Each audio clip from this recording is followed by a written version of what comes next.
Всем добрый день. Давайте посмотрим, кто на пороге, что на пороге, кто к вам заявится на порог. Напоминаю, что расклад общий, поэтому такой небольшой, короткий. За более личной консультацией обращайтесь ко мне на WhatsApp. Или перейдите на мой первый канал, посмотрите, выберите видео для себя. Кто явится, кто на порог к вам заявится.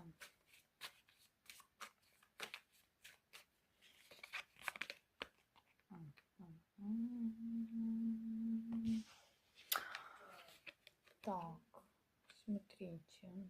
Тут идет мужчина, который объявится к вам на порог. Даже два мужчины. Один мужчина будет не свободный, за ним стоит женщина.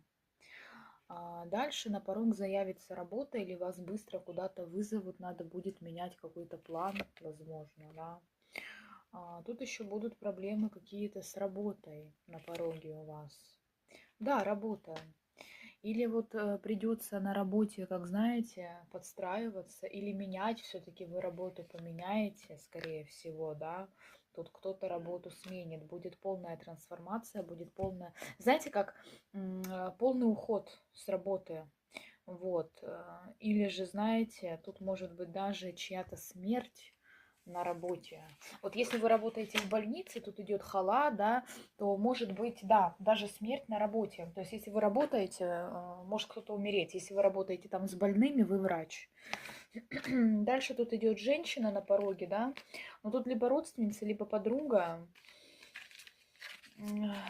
Где-то через дня 3 явится, объявится к вам. Но опять, для того, чтобы высосать с вас энергию, скорее всего. Вот. Не совсем хорошая. Тут еще тема денег с ней может быть.